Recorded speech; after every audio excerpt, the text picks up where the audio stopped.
ராமதாஸ் அவர்கள் பிரமாதமாக சொல்கிறாங்க. யார் தம்பி சகோதரர் அன்புமணி ராமதாஸ் சொன்னார், இவங்க 2 பேரும் மானங்கட்ட பயலுகையா. எனக்கு பயங்கர கோபம் வந்துருச்சு. சே, என்னடா எடப்பாடி அண்ணனையும் ஓபிஎஸ் அண்ணையும் இப்படி மானங்கட்ட பையன்னு சொல்கிறாருன்னு. அது இப்போ ப்ரூவ் ஆகிடுச்சு. இல்லை, அவர் சொன்னது உண்மை தானே, நான் சொல்லலை, அவர் சொன்னார். 2 பயல்களும் மானங்கட்ட பயலுங்க என்ன சேர்ந்துட்டு இப்போ அவர் தோட்டத்தில் போய் இவங்க சாப்பிட்றாங்கல்ல. அப்போ என்ன, அவர் சொன்னது என்ன கரெக்டு? வில்லன் புறப்பு நாங்களாம் இருக்கோம், எல்லாம் கெடுத்து விடுவோம், எல்லாம் செய்வோம், பொள்ளாச்சி மாதிரி. புரியுதா? அந்த படத்தில் நான் அப்படி தான் நான் வருவேன், மந்திரி மாவேன், இல்லை மந்திரியாக வருவேன், ஒரு ஒரு ஒரு 20 பொம்பளைங்களை விட்டு கெடுப்பேன். இவங்க ஒரு 40 கெடுத்துருக்கான். அதுக்கு என்ன இருக்கு? அதில் ஒன்றும் தப்பு கிடையாது. ஏன்னா எங்கள் பிரகாரம் அது தப்பு கிடையாதுயா. வில்லன்களுக்கு கடைசியில் போலீஸ் பிடிக்கும் போது மன்னிப்பு கேட்போம், விட்டுருவாங்க விஷயத்த. நம்ம தமிழ் ஜனங்க தானேயா, மறக்கிறதுக்கு நம்ம ஆளுங்க மாதிரி முட்டா பேலுக உலகத்தில் கிடையாதுரா.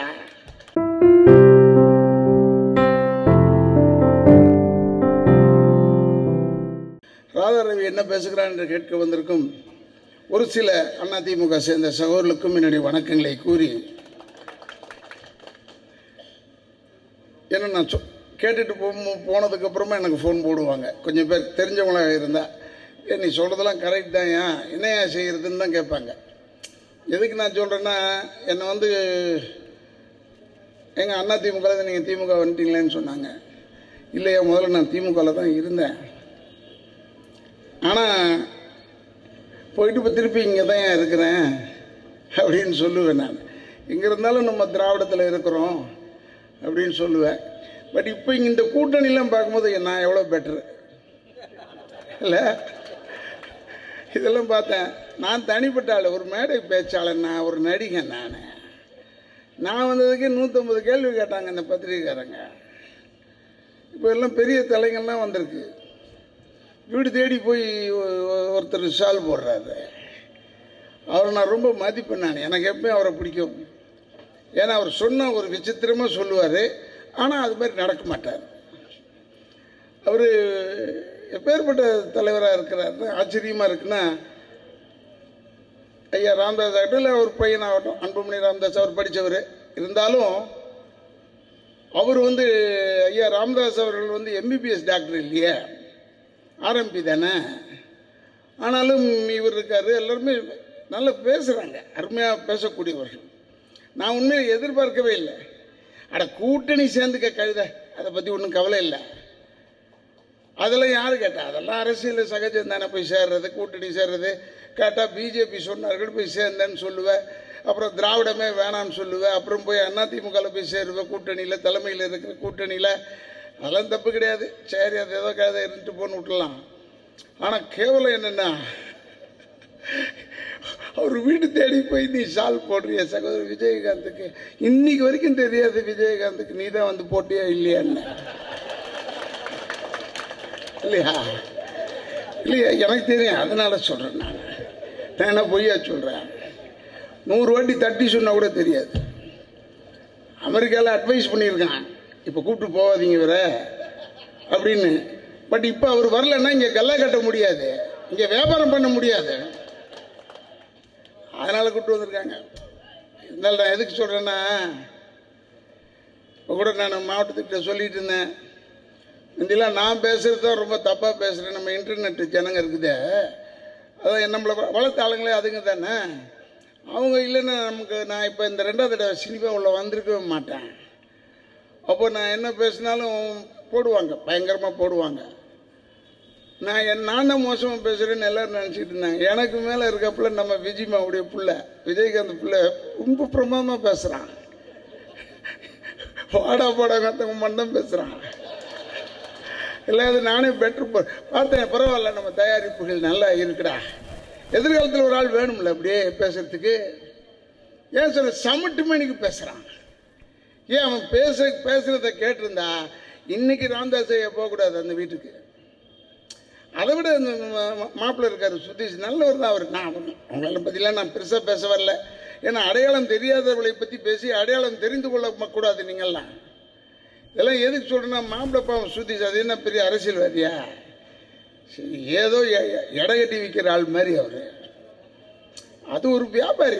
அவருக்கு என்ன தெரிய போகுது பாவம்? அந்த பிள்ளைக்கு அவருக்கு என்ன கட்சி தெரியுமா, அரசியல் தெரியுமா, என்ன தெரியும்? சுதந்திர போராட்டம் எப்படின்னா கருவான காலத்துக்கு முன்னாடி எப்படியா தெரியும் அந்த பிள்ளைக்கு? புக்கில் படித்தா கூட தெரியாது.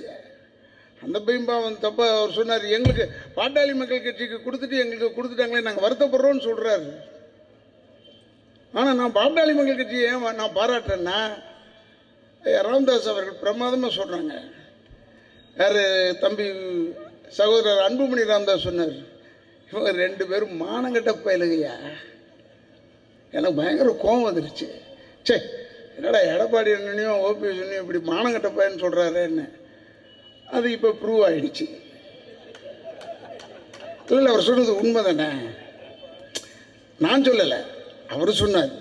2 பயல்களும் மானங்கட்ட பயலுங்க என்ன சேர்ந்துட்டு இப்போ அவர் தோட்டத்தில் போய் இவங்க சாப்பிட்றாங்கல்ல. அப்போ என்ன, அவர் சொன்னது என்ன கரெக்டு? அதை நான் ஒத்துக்கிட்டேன். இன்னொன்று நல்ல விஷயம் நமக்கு செஞ்சுருக்காங்க. இந்த திராவிட கட்சிகளோட நாங்கள் கூட்டணியே கிடையாதுங்க. 200% எந்த திராவிட கட்சி அண்ணா திமுக எதுலையுமே சேர மாட்டோம். ஆனால் இப்போ அண்ணா திமுகவில் போய் அவர் சேர்ந்ததுனால திமுக மட்டுமே தான் திராவிட கட்சி என்பதை நிரூபிச்சிருக்காங்க. அவங்க சொல்லியிருக்காங்க. நான் சொல்லலை, இதை நான் சொல்லணும்னு அவசியம் இல்லை. ஏன் நான் சொல்கிறேன்னா, இங்கே மக்கள் காப்பாற்றப்படணும்னா ஒரே சின்னமாக இருக்கக்கூடிய, ஏன் எல்லாரையுமே ஒரே சின்னத்தில் நில்லுங்கன்னு சொல்கிறாங்க? ஜனங்களுக்கு தெரிஞ்ச ஒரே சின்னம் உதயசூரியன் மட்டும்தான். அதுக்காக சொல்கிறேன், நம்ம கூட்டணி கட்சிகள் தப்பாக சொல்லலை. எங்ககிட்ட கிங்கா இருந்தாரியா அண்ணன் வைகோக்கு ஒரு சீட்டு தான். இங்கே முடியலையாடா, டிராஃபிக் ஜாமாக இருக்கு. இங்கே அங்கே கடைசி வரைக்கும் 2 பேர் இருக்காங்க ரெடியா. நாளைக்கு முடிவு தெரியும், நாளானைக்கு முடிவு தெரியும்னு 4 1 பிச்சு கிச்சு கொடுத்து எங்கள் அண்ணன் எவ்வளோ பெரிய ஆள். அவர் ஐயா மூப்பனார் அவருடைய மகன், எனக்கு ரொம்ப பிடிக்கும் அவரை. அவருக்கு ஒரு சீட்டு கொடுத்துருக்காங்க. தேவையில்லையா அப்படிலாம் நம்ம நின்று எலெக்ஷன் நின்று என்ன செய்ய போகிறீங்க? எதுக்கு சொல்கிறேன்னா, நீங்கள் ஒன்று தெரிஞ்சு வச்சுங்க, அண்ணா திமுக கூட்டணி ஜெயிக்காதுன்னு பிஜேபின்னு ஒரு ஆள் இருக்காங்க, அது போதும். ஐயா நம்ம பூரா தேர்தல் பிரச்சாரம் பெருசாக செலவு பண்ணியெல்லாம் தேவையே இல்லை. அங்கே பிஜேபி இருக்காங்க, தேராது. ஏன்னா பிஜேபி வரத்துக்கு எப்படி இருந்தாலும் ஒரு 300 வருஷம் ஆகும் தானே சொல்லியிருக்கோம். அதெல்லாம் வரவே முடியாது. மோடி ஐயா 100 தடவை இங்கே மீட்டிங் பேசி வணக்கம் நன்றி சொன்னா கூட நீ தேர முடியாது. ஏன் சொல்றேன்னா, செய்யறத பூரா செஞ்சு விட்டு கடைசி சீன்ல மன்னிப்பு, இந்த வில்லன் புறப்பு நாங்களாம் இருக்கோம், எல்லாம் கெடுத்து விடுவோம், எல்லாம் செய்வோம், பொள்ளாச்சி மாதிரி. புரியுதா? அந்த படத்தில் நான் அப்படிதான் நான் வருவேன், மந்திரி மாவேன், இல்லை மந்திரியா வருவேன், ஒரு ஒரு ஒரு 20 பொம்பளைங்களை விட்டு கெடுப்பேன். இவங்க ஒரு 40 கெடுத்துருக்காங்க. அதுக்கு என்ன இருக்கு? அதில் ஒன்றும் தப்பு கிடையாது. ஏன்னா எங்கள் பிரகாரம் அது தப்பு கிடையாதுயா. வில்லன்களுக்கு கடைசியில் போலீஸ் பிடிக்கும் போது மன்னிப்பு கேட்போம், விட்டுருவாங்க விஷயத்த. நம்ம தமிழ் ஜனங்க தானே, மறக்கிறதுக்கு நம்ம ஆளுங்க மாதிரி முட்டா பெலுக உலகத்தில் கிடையாதுரா. தமிழ்நாட்டில் இப்பவும் சொல்கிறேன். அதனால மோடி அவர் என்ன செஞ்சார்னா, என்னென்னமோ சொல்லி பல்ட்டி அடிக்க 3 தடவை வரான் என் மனுஷன். நீ எப்பவுமே டாக்டர் கேட்பாரு, நான் சுகர் பேஷண்ட், எனக்கு வயசு 66 ஆச்சு, எனக்கு சுகர் இருக்கு. அப்போ சொன்னாங்க, என்னங்க உங்களுக்கு சுகரானா? ஆமாங்க, எங்கள் அப்பா சுகர் ஃபேக்ட்ரி, எங்கள் அம்மா சுகர் இண்டஸ்ட்ரி, எனக்கு வராமல் வேறு அவனுக்குடா வரும்னு கேட்பேன். அது என்ன இருக்குது கேட்குது சுகர், அது பாட்டு ஒரு ஓரத்தில் இருக்க போகுது. அப்போ என்ன கேட்பார் டாக்டர், ராத்திரி எத்தனை தடவை உனக்கு போகிறேன்னு. நான் சொன்னேன், ஒரு 3 தடவை போவேன். அப்போ கொஞ்சம் அதிகமாக இருக்குது, அதை கண்ட்ரோல் பண்ணணும். அப்போ வியாதி இருந்தால் 3 தடவை ராத்திரி போவோம், வியாதி இல்லைன்னா 1 தடவை போகலாம் நடுவில். அது மாதிரி தான் ஐயா மோடி அவர்கள் இந்த கஜா புயலுக்கு வரலையா, செத்தாங்க, 100 கணக்கில் செத்தான், குடும்பங்கள் ரோட்டில் நின்றுச்சு, அதுக்கு வரல ஒரு பிரதமர். எவ்வளோ விஷயத்துக்கு வரல. துப்பாக்கி சூடு நடந்தது, ஏன் என்னன்னு கேட்கறதுக்கு கூட வரல. ஆனால் அப்போ ஆரோக்கியமாக இருந்தார் வந்த புதுசில், அதனால் 1 தடவை போயிட்டு வந்தார் ஒன்றுக்கு. இப்போ சுகர் ஏறுது, 3 வியாதி ஏறுது. 3 தடவை வர்றாரு தமிழ்நாட்டுக்கு, ஒன்று கிடைக்குது. 3 தடவை வர்றாயா மனுஷன். இன்னும் எத்தனை தடவை வர போகிறாரோ தெரியாது. ஏன் தெரியுமா? உடம்புல வலி வந்துருச்சு. இது தேராதுன்னு அவருக்கு தெரியும். அவன் சொல்கிறான், இங்கே தேரவில்லை என்றாலும் வடநாட்டில் ஜெயிச்சிருவார். டேய் ஆயிரண்டி அதையா கேட்குறான். தமிழ்நாட்டில் தேருமா தேராதா? எங்களுக்கு அதான் தேராது. ஒரு இன்னொன்று சொல்ல மறந்துட்டேன். இல்லை சகோதரர் ஏன்னு சொன்னதான் ஞாபகம் வந்தது. எப்படின்னா, மீட்டிங் முடிகிற வரைக்கும் கொஞ்சம் உட்காரு. நான் வந்து உனக்கு வேடிக்கை கேட்ட வரல. நான் இங்கே வரலனாலும் நான் எம்ஆராதாம்மா வந்தான். புரியுதா? இப்போ அன்பழகெல்லாம் வேலையை விட்டு இங்கே வந்து உட்காந்துருக்காருன்னு யாருக்கும் ஒன்றும் இல்லை. நீ நல்லா இருக்கணுன்றதுக்காக கத்துறதுக்கு வந்திருக்கோம். புரியுதா? உனக்கு ஏதோ ஒரு 10 நிமிஷத்தில் நான் பேசுகிறது புரிஞ்சுதுன்னா இப்போவே ஏஞ்சி போயிடு. நான் பேசிக்கிட்டு இருக்கும்போது நடுவில் போனேன்னு வச்சுக்க, அப்போ நான் முட்டாளாயிடுவேன். நம்ம இவ்வளோ நேரம் பேசுகிறோம், இவனுக்கு உடனே புரிஞ்சு போச்சாடான்னு திட்டுவேன். நான் ரொம்ப நல்லவன் இல்லை, என்னை பார்க்குறதுக்கு தான் ரொம்ப நல்லவன் மாதிரி தெரியுவேன். தோற்றம் கொடுப்பேன், வணக்கம் சொல்லுவேன், எல்லாருக்கும் நல்ல அன்பாக இருப்பேன். எனக்கு வந்து இப்போ யாராவது செல்ஃபி எடுத்துட்டா கேமரா தட்டி விட மாட்டேன், திருப்பி வாங்கி தர மாட்டேன். அது வேறு விஷயம். ஆனால் நான் ரொம்ப நல்லவன், ரொம்ப கெட்டவன். அதுக்காக சொல்கிறேன். இது நம்ம கட்சிக்காரனா கூட இருக்கலாம், எனக்கு அதை பற்றி கவலை இல்லை. சும்மா அப்படி நீ இப்போ ஏஞ்சி பண்ணணும், இப்போயே போயிடு. ஏன்னா உனக்கு வர்றது தான் எனக்கு வருது, நானும் போயிடுவேன். பெரிய வசதி என்னென்னா, உங்களுக்கு கிடைச்ச மாவட்ட செயலாளர் என்கிட்ட கண்டிஷன் போட்டிருக்காரு, 9:30 மணிக்கெலாம் முடிக்கணும் மீட்டிங்கன்னு. இதை விட யாரையா வசதி கிடைக்கும்? நான் உண்மையிலே சந்தோஷப்பட்டேன். பாடா, இந்த முடிகிற நேரத்தில் ஓட வேணாம் கடைக்கு, இல்லையா? அதனால சொல்கிறேன், உனக்கு யாருக்காவது அந்த மாதிரி ஒரு எண்ணம் இருந்தால் ஒன்றை மாதிரி தான் நானும். அமைதியாக கேளு. ஏன்னா நான் எதுக்கு இந்த பயந்துக்கு இதெல்லாம் வந்தவனே கிடையாது. ஏன் நான் சொல்கிறேன்னா, நீங்கள் நல்லா வரணுமையா. நம்முடைய தளபதியார் முதல்வராக வந்தால் தாண்டா நாடு தப்பிக்கும். அவன் சொல்கிறான், அவங்க அப்பா மாதிரி இது இல்லைங்க, அவங்க டே சுமாரங்க அக்கா என்னமோ அவங்க அப்பாவோட போய் படுத்துட்டு வந்த மாதிரி பேசுகிறான். எல்லாம் அப்படி தான் இருக்காரு. அவருக்கும் அவங்க அப்பாவுக்கும் அவருக்கும் 30 வருஷம் வித்தியாசம் இருக்கு இல்லையா? அதை நீ யோசிக்க வேணாமா? 30 வருஷம் கேப் இருக்குடா. அதுக்காக சொல்கிறேன். உடனே சும்மா அவங்க அப்பா இருந்தா, டேய் அவங்க அப்பாவெல்லாம் எடப்பாடிக்கு பண்ணி சொல்லுது தெரியவே தெரியாதுரா. சத்தியமாக சொல்கிறேன். அவங்க அப்பாக்களும் தெரிஞ்சவங்களாம் யாரு? அவங்க கூடவே இருந்து வளர்ந்தவர் தானடா புரட்சி தலைவர்ல. ஏன் நான் சொல்கிறேன்னா, அவரெல்லாம் இழுக்காது, அவருக்கு இழுக்கிறதுக்கு தகுதியே கிடையாது உனக்கெல்லாம். அதுக்காக சொல்கிறேன். உடனே நம்ம தளபதியாரை பற்றி அவர் வந்து சரியாக பேச நீ மட்டும் நான் கீழ்ச்சிட்டியா? ஏடா கம்பராமாயணம் எழுதுனது சேக்கிழார்னு சொன்ன பயர்களுக்கு தானே நீங்கள். ஏடா நம்மளாவது திருத்திக்க பார்க்குறோம், நீ வந்து எங்கே திருத்துற? உங்களுக்கு எதுக்காக சொல்கிறேன்னா, உங்களுக்கு எது யோகிதை இல்லாத ஆளுங்க. ஒரே யோகிதை உள்ளவர்னு 50 வருஷம் சர்வீஸோடு இருக்கிற ஒரு ஆள்ற அரசியல்ல நம்ம தளபதியார் அவர்கள் 50 வருஷம் சர்வீஸில் இருக்கிறாரு. அந்த சர்வீஸுக்கு எவனாவது ஈக்குவலாக சொல்கிறா? முதல்ல நான் பார்த்து வந்தவர் அண்ணன் ஓபிஎஸ், நான் பார்த்து வந்தவர். நானே அப்படி அப்பெல்லாம் நான் பார்க்காம இருந்தாலும் அண்ணன் எடப்பாடி அண்ணன் நல்ல மனுஷன். அவர் யார் இருந்தாலும் முதலமைச்சர் பதவி விட்டு எப்படியா போவாங்க? அதில் அவருக்கு கிடைக்காத ஒன்று கிடைச்சிருக்கு, சரி ரைட்டு இருந்துட்டு போட்டுமேன்னு பார்த்தா அவரே தொல்லை பண்ணிக்கிறார். அதிமுக தலைமையில் தான் கூட்டணின்னு சொல்கிறாங்க, பிஜேபி சொல்லியிருக்காங்க. எதுக்குன்னா 15 கேஸ் முடியணும்னா நீ எல்லாரையும் சேர்த்துக்க. குட்டவன் கொண்டவன் ஓடி போனவன் நிற்கிறவன் நிற்காதவன் 1% ஓட்டிருக்கா சேர்றா அவனன்னு சொல்லிட்டாங்க. அவங்க சேர்த்துருக்கிறது எதுக்குன்னா மெகா கூட்டணின்னு சொல்கிறாங்க. அவங்க சேர்த்துருக்கிறது எதுக்குடா? அந்த காரில் முன்னாடி பசங்க நிறைய கொடியாக போடுறதுக்கு. அந்த காருக்கு முன்னாடி பத்த ஏகப்பட்ட கொடி இருக்கணுமா? அவ்வளோ பேர் இருக்காங்களாம். நீங்கள் மொத்தமாக சேர்த்தா கூட உருப்பிட முடியாதுடா. நாங்கள் சொல்லுவோம், மிந்தி டைரக்டர் சுந்தரராஜன் சொல்லுவார், ஏன் விஜய் அப்படி கேட்பார் நம்ம விஜயகாந்தை. ஏன் விஜயகாந்த் நல்லவன், அவனை நான் தப்பாவோ எதுவும் பேச வர மாட்டேன், என்னுடைய நல்ல நண்பன், அவரை பேச வரல. ஆனால் சொல்லுவார், ஏன் விஜய் உங்கள் காம்பவுண்டுக்குள்ளே மொத்தமாக ஒரு எல்லாரையும் ஒன்றா சேர்த்தா ஒரு 3.5 கிளாஸ் படிச்சிருப்பீங்களான்னு கேட்பாரு. எனக்கு கணக்கே புரியல. ஏங்க மொத்தம் ஒரு 20-30 பேர் இருக்காங்க, எல்லாரையும் சேர்த்தா 3.5 கிளாஸ் தான் படிப்பாங்க, எப்படி சொல்கிறேன்? ஆளாளுக்கு 1 மாதம் 1.5 மாதம் அப்படி கணக்கு சேர்த்தா மொத்தமாக 3.5 வருஷம் தாண்டா வரும் படிப்பு. அது மாதிரி சொல்லுவார். அது மாதிரி இப்போ எடப்பாடினா 150 பேரை சேர்த்துக்க, எங்கள் மெகா கூட்டணி வருதுன்னு சொல்லிட்டு நீங்களே ஜெயிச்சு பாருங்க. நான் என்ன சொல்கிறேன்னா, தமிழ் மக்களுக்கு உதயசூரியனுக்கு வாக்களிக்க சொல்கிறேன். 40 சீட்டில் ஜெயிச்சு இவங்க போய் என்ன செய்ய முடியாங்க? மோடி வந்துடுவார், மோடி வந்துடுவார்னு சொல்லாத.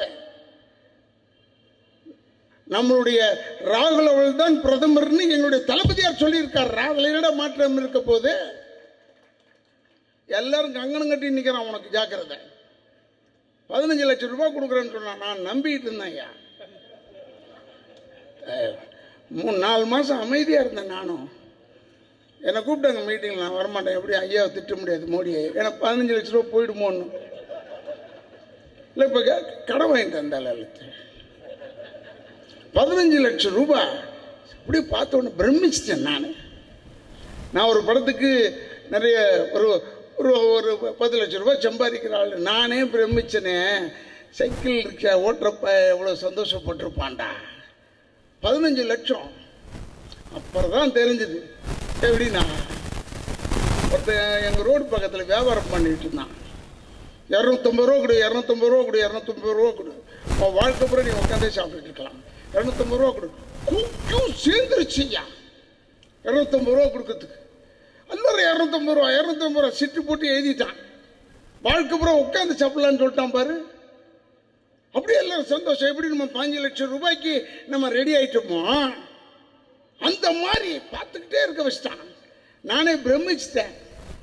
நான் கூட போய் ஒரு 250 கட்டிடலாமான்னு பார்த்தேன். நிறைய கூட்டம். அங்கே போய் நின்னோம்னா சொல்லுவாங்க, பாரியா ராஜா ரவியே வந்திருக்காருன்னு. நான் மட்டும் மனுஷன் இல்லையடா, உட்காந்து தின்றணும்னு சொல்கிறான், நான் நம்ப மாட்டேனா அப்படின்னு.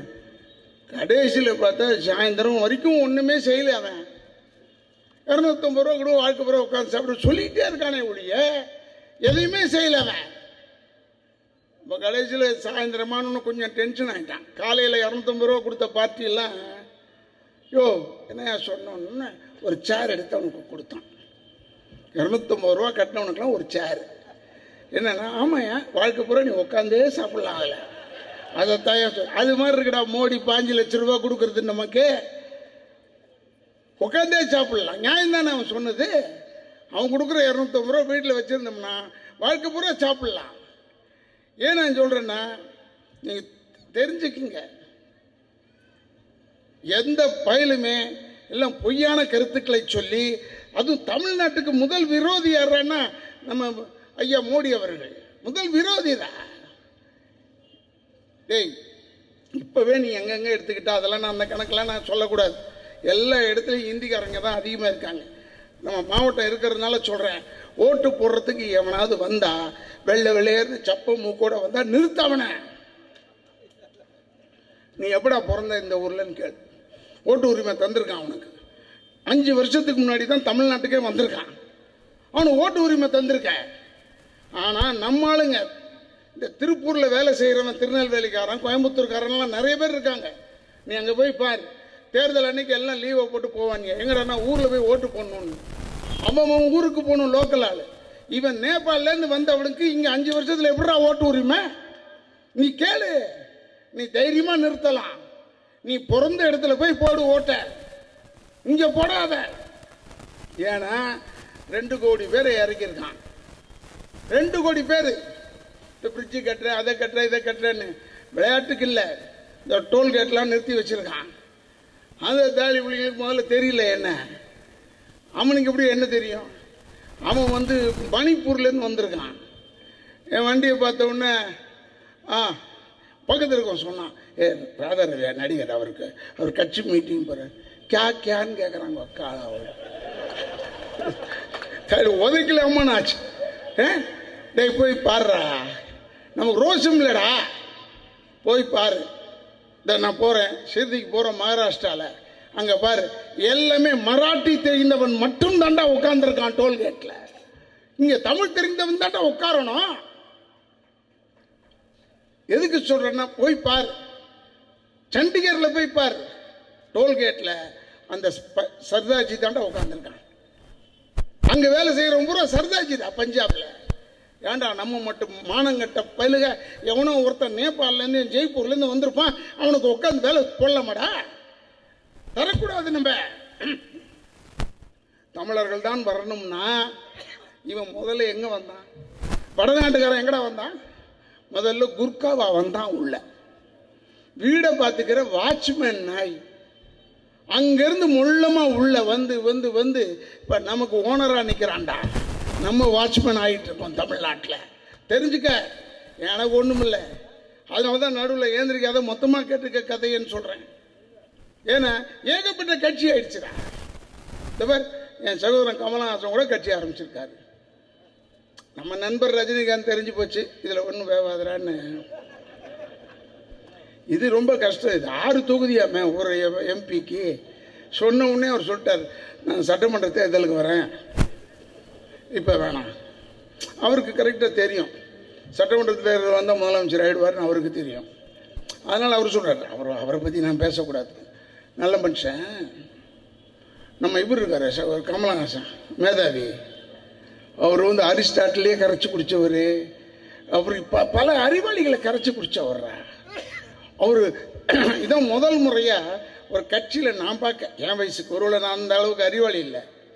இந்த தேர்தல் நிற்கிறதுக்கு உங்களுக்கு ஃபார்ம் தர்றது தலைமை கழகத்திலையும் தரப்படும், பொள்ளாச்சியிலையும் தரப்படும். என்னடா இது ஆச்சரியமாச்சு, 2 இடத்துல தராங்கடா. அது அவர் தர்றது நேராகவும் தர மாட்டாரு. இப்படி பார்த்துட்டு அப்புறம் எப்படி அது சரி சரி சரி நீ வாங்கி கொடுத்துக்கிட்டே இருக்காருடா. எவ்வளோ பேர் நிற்கிறாங்க. அவர் சொல்லியிருக்காரு, எம்பியில் 40 தொகுதியிலையும் நிற்போம். அவர் சாயம் வெளுத்துறோம், அதெல்லாம் எனக்கு தெரியும். ஏன்டா யாருமே சேர தயாராக இல்லை. அவர் சொல்கிறாரு, திமுக என்பது, ஏன் நீங்கள் திமுக சேர மாட்டீங்க? திமுக என்பது ஊழல் மூட்டை, நான் சேர தயாராக இல்லை. ரொம்ப அழகாக சொல்கிறான்டா. இப்போதான் நான் நினச்சிக்கிட்டேன், என்ன அறிவாளிப்பார். ஏன்னா இவர் வந்து அப்படியே உத்தம புருஷனாகவே வாழ்ந்தவர். ஒரு சின்ன தப்பு கூட சொல்ல முடியாது, ஒரு ஊழல் சொல்ல முடியாது அவர் மேலே.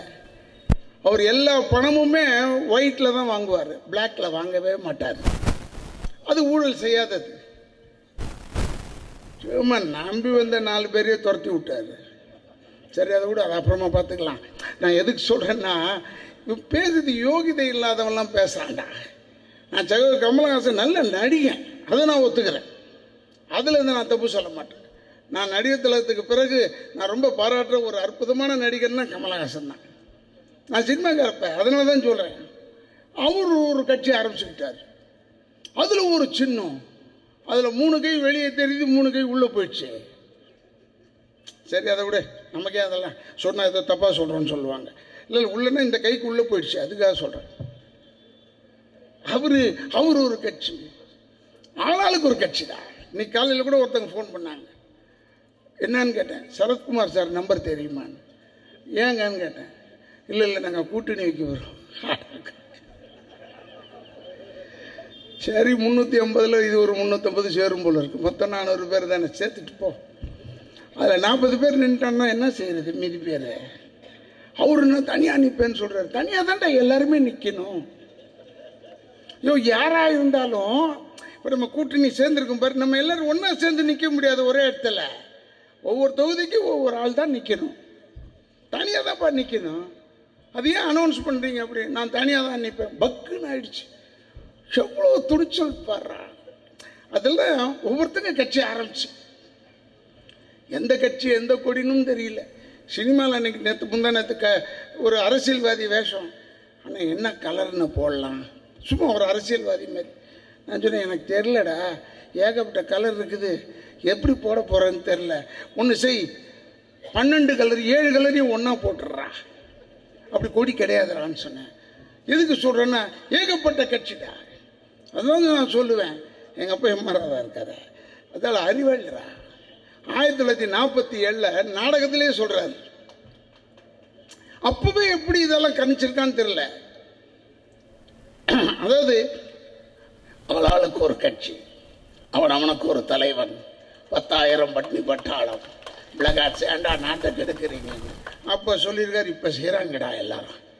ஏகப்பட்ட கட்சிடா. இப்போ கூட நான் வந்து கோத்தகிரியில் என் வீடு இருக்குது, அங்கே போயிருந்தேன். அப்போ அங்கே ஒருத்தர் பேசும்போது, ஏன்னா இந்த தேர்தலில் ஓட்டு போட்டால் எடப்பாடியெல்லாம் போயிடுவாங்கல்ல நான் சொல்கிறேன். நான் சொல்லிட்டேன், இது பாராளுமன்றம் அடிக்கிறது ஒரு கருமம், ஓட்டு போட்டு இவங்களை துரத்துனா போதும்னே. ஜனங்க அவ்வளோ வெயிட்டிங்கில் இருக்காண்டி கண்ணே. பாவம் அவர் எடப்பாடி. நான் தான் சொன்னதே, அவங்க இன்னும் 2 வருஷம் முதலமைச்சர். ஏன்னா என்னமோ ஒரு சின்ன ஒரு 2000 கோடி திருடணுன்னு இருக்குது போல இருக்குது பிளானு. அதை விட்டுற வேண்டியது தானே. அதை விடாமல் நம்ம போட்டு நெரிக்கிறோம். சொன்ன மாதிரி மாவட்டம் சொன்ன மாதிரி எம்பி தேர்தல் முடிஞ்சா இப்போ தான் நானே கற்றுக்கிட்டேன். ஏன்னா இவன் சட்டமன்ற தேர்தல் இல்லையே, இவன் எப்படி சொல்கிறான் எடப்பாடி போயிடுவார்னு. நல்ல கரெக்டாக இருந்தது. இந்த தேர்தல் முடிஞ்ச உடனே நம்ம வெற்றியான உடனே முதல்ல கவர்னருக்கு வெடி. ஏன்னா அவர் தான் இந்த மத்திய அரசாங்கத்துக்கு அடியாளாக இருக்காரு. அவரே போய் எல்லா சாக்கடை எம்எல்ஏ செய்ய வேண்டிய வேலை அவர் செய்கிறாரு, கவுன்சில் செய்ய வேண்டிய வேலையை அவர் செய்கிறாரு. அதனால் அவருக்கு முதல்ல வெடி வச்சுட்டா அடுத்தது இவங்களுக்கு வெடி. நான் இப்போ சொல்கிறேன், ஜனங்க நீங்கள் தெளிவாக இருக்கிறீங்க எல்லாரும். உதயசூரியன் சின்னம் யாருக்கும் பழக்கம் இல்லாத சின்னம் கிடையாது. காலையில் ஏந்திரிச்சாலே உதயசூரியன் மேலே தான் கண்ணை திறந்து ஆகணும். அதற்காக சொல்கிறேன். உங்களுக்கு ஏன் நான் சொல்கிறேன்னா, தயவு செய்து அவங்களுக்குள்ளேயே இப்போ ஒரு குழப்பத்தில் இருக்காங்க. ராமதாஸ் ஐயா ஒரு பக்கம் இருக்காரு, இந்த பக்கம் 2 பேரும் சண்டை போட்டுட்டு இருந்தவங்க ஒன்றா இருக்காங்கடா. இப்போ யாரு சகோதரர் விஜயகாந்த்லாம் அதெல்லாம் இருக்கட்டும். அவங்க 2 பேருமே ஒருத்தங்க விட்டு கொடுக்க மாட்டாங்க. என்ன கேட்டால் இவருடைய 4 தொகுதியில் பாமக ஓட்டு போடாது, அவனுடைய 7 தொகுதியில் விஜயகாந்த் கட்சி ஓட்டு போட மாட்டான். எழுதி கொடுக்குறேன் நான். அதாவது அந்த சகோதரி திருமதி பிரேமலதா பேசும்போது நான் சந்தோஷப்பட்டேன். 37 எம்பி போனாங்களே, ஏடம் அப்படி சொல்லலை, அது மாதிரி சொன்னாங்க. 37 எம்பி போனாங்களே, என்னையா செஞ்சாங்க? அதெல்லாம் கேட்டுட்டு இவர் சிரிச்சுக்கிட்டே வீட்டுக்கு போய் 4 தொகுதி கொடுக்குறோம் சேருங்க. எவ்வளோ மனம் கேட்டவங்கடா. இது அன்புமணி ராமதாஸ் சொன்னார் இல்லை. நான் நினைச்சேன் சேர மாட்டாங்க போல இருக்கு. இந்த அம்மா டப்புன்னு அடிச்சிருச்சு. 37 எம்பி அதிமுக ஜெயிச்சு என்னடா செய்வாங்க கேட்டால், அம்மா ஆட்சி அமைக்கிறோம், அம்மா ஆட்சி அமைக்கிறோம். அம்மா சொன்னாங்கடா, சவால் விட்டாங்க, இனிமேல் பிஜேபியோட ஒட்டு உறவு கிடையாதுன்னு சொன்னாங்களா இல்லையா? என்னடா அம்மா ஆட்சி அமைக்கிறோம், நான் கூட அங்கே இருந்தவன் தான்டா, எங்களுக்கு தெரியாதா? அதோட சொன்னாங்க. என் கண் எதிர்க்க நான் சொல்கிறேன், நான் விஜயகாந்த் கட்சியோட சேர்ந்தது தப்பு தான், அவர் இனிமேல் தேர மாட்டாருன்னு சொன்னாங்க.